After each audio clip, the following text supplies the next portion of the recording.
Hi, I'm Ryan Henry for Data Prospecting. I'd like to do a small introduction to Folio Views for you. I'm using the Ludwig von Mises Institute product that we have to explain and show off some of the features of Folio Views. To start with, I would like to make one small change here. I'm going to come up to Tools, Options, go to Contents, and I'm going to turn on the query hits, and I'll show you what that does for us a little bit later. The product, or the Folio View software, looks very similar to other standard Windows programs. Underneath, though, it has a true database that it stores all the data in. So when you do searching, you're actually querying a database, and so some of the search parameters can look a little different, but they give you a lot of flexibility. The interface has your standard file menu up here, button bar. On the left side is a table of contents that represents the content of the info base. Your main viewing window over here. Down here on the bottom you have some tabs, and they basically change the view of the main window. So search takes away the table of contents on the left. Browse takes away the search hits on the bottom. This is personally the view that I usually leave it on, so I'm going to leave it here from now on. I want to show you right off the bat just a couple of basic things with Folio Views. It works similar to a web browser. You can just click on things just like a web browser and it jumps you around. You come back up here and there's a back button. Unfortunately, for mice that work with web browsers, that doesn't quite integrate quite as perfectly, but it does have a forward and back button. Over here is a table of contents. I'm going to bring it down here and for fun show you organization of debt into currency and other papers. So by double clicking any of this, it jumps you right to that part of the book. And as you can see, the green are the hyperlinks, and so if you click on that, it takes you right to chapter 3. If you notice the red over here, that brings up a pop-up, just like you'd kind of expect from a web browser with pop-up links and such. Now to search, over here on the left in the table of contents, I'm going to check one of these boxes. That's going to limit now the searching that I'm going to show you to just this book. There are two types of search interfaces. There's the basic and then advanced. To bring up a basic, you can click the little binoculars down here. Oh, sorry, this is the advanced query, just so you see what it looks like. And I'm going to type in a quick word here. And just by typing it in, it shows me I have 61 hits. Generally, for Folio Views, a hit is considered a paragraph. Sometimes it can be multiple paragraphs. It's considered a record because it's in the database. So technically there are 61 records that match the word tariff. So if I hit OK, now it highlights the word. And if you come down here at the bottom, you can say, take me to the next hit, and it will walk you through all the hits. As I've selected now only this book, it'll walk me through all the hits just in this book.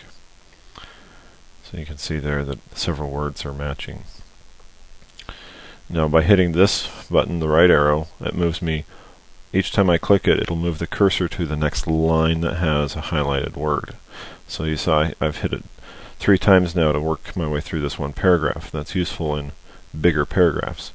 Another way you can do it is, let me find one here where there's multiple hits in a paragraph again, like this one. If you hit the right arrow with the white background with the little box around it, it'll actually jump you from record to record, so that if there's one paragraph that has 10 lines highlighted, you don't have to hit the next one 10 times.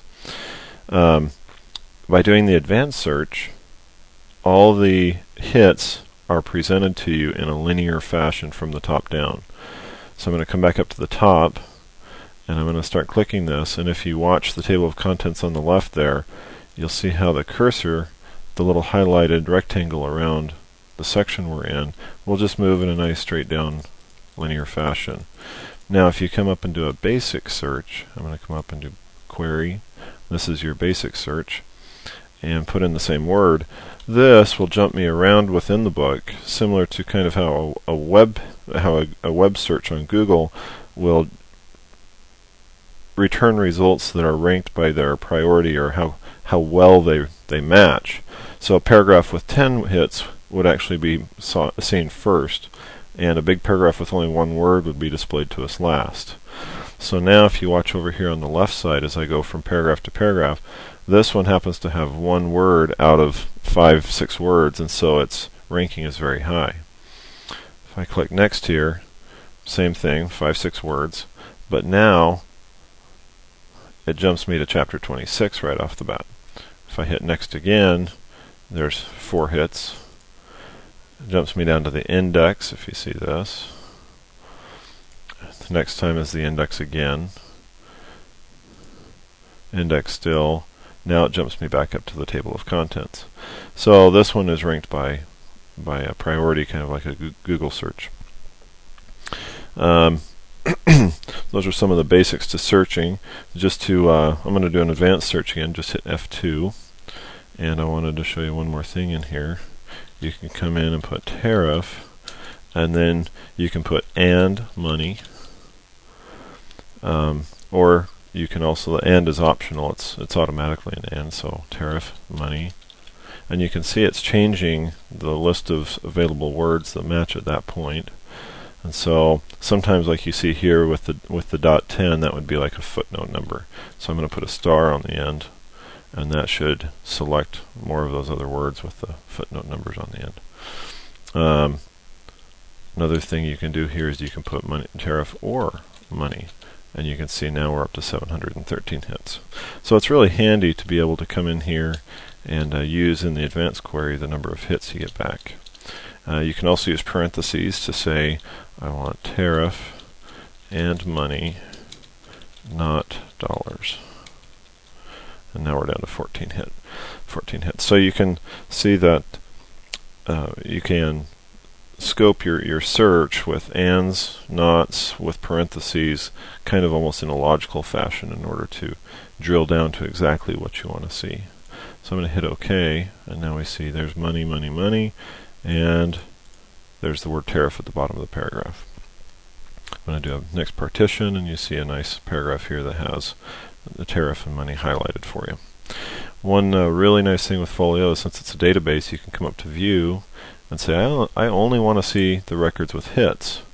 And what this does is it hides from view basically all the other paragraphs from you. So now if you just actually come over and do your arrow down here, or your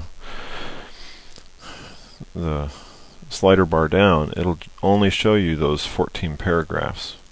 And so then if you come down and say, oh, I like this paragraph right here, you put your cursor in it, it moves your table of contents to highlight the chapter we're in. And then if you take off, if you take off the records with hits, go back to view record, it leaves your cursor in that paragraph, but now you can go back and read the paragraphs around it. So those are some of the advantages to being in a true database compared to using something like PDF or just a Google search. The next thing I'd like to show you, let me go back to the top here of Carol's book, is a couple of tricks with Folio Views. One is that with the mouse wheel, if you hold down the control key and roll the mouse wheel, you can change the zoom. Some people with the new laptops have very high resolutions, and so if you scroll up with your mouse wheel while holding the control key down, it can make the text bigger so it's easier to read. You can also do the same thing by going up to View, Zoom, and you can change it to what you want there. One little handy feature. Another thing to show you here is what you can do to the infobase itself. So not only is it like a web page that you can view, you can also add annotations. So right here you can come up and I want to say I want to add a note. You come down here in the note and you can type in, I read this book in August 2008. So once I close it, I'll hit save, and now I have a note over there. Just by clicking on it, it brings it up. And when you do advanced queries, you can actually search for text within notes. So if you know that you made a note on something on tariffs and you don't want to search the whole database, you can say just search my notes. So it's very handy in being able to add annotations to the material. Now another feature you can do is, let me go down here, and And instead of hitting the little arrow here, the shortcut key is F4, so I'm going to hit F4. And you come down here, and you really like this paragraph, for example, and you want to highlight it as being money. You can highlight a sentence here, and then they have highlighters. So I'm going to put a highlighter in.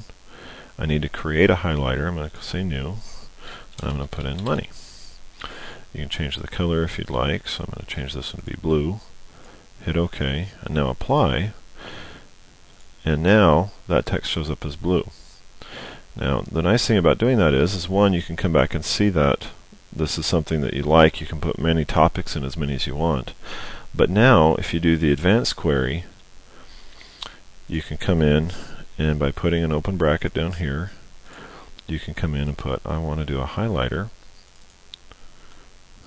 Now you can see money is an available option. And now we can put in the word money, and now we can search also within just the text that's highlighted and nothing else. You can see over here how we have one hit on our table of contents. So that's another way you can customize the database yourself, is by highlighting important things and giving them a classification. One more thing that you can do is you can add bookmarks. So you can come in here and say reading. This is what I do quite a bit, is you can set a bookmark.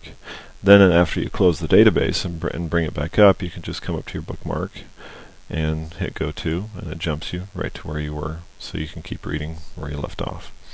So that right there is very useful. Now, in order to do some of these modifications, like these highlighters and destinations, or the bookmarks and the notes, you have to be able to write the database. So if you're loading this from the DVD, Folio has a feature that is called a shadow file.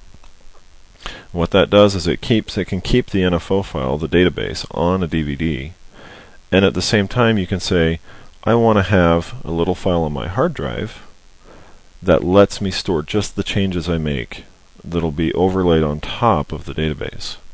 So I'm going to come up here and go File, and I'm going to go New, and you come down here at the bottom, and if you do a shadow file, we'll just put shadow in here. By default, it defaults back to the directory you installed the Folio Views program. You can change that to My Documents if you want and store it. If you install the info base on the local hard drive, then you can change the directory over to there and save it so it stays in My Documents. I'm going to come over and hit New. And now up here in the title bar you can see where it says Shadow. So instead of opening the NFO file off of the CD-ROM or off the hard drive, if you open that shadow file, then you can make your changes that will be overlaid on top of the info base. This is also useful if you have, say, two members of the family that will want to add these annotations. Both of you can have separate shadow files, make your own highlighters and bookmarks, and not be modified by the other person. So it's really handy. Not very much software goes to this kind of customization to let you control this. So this is my introduction to the Folio Views software, and I hope that you enjoyed it. Thanks.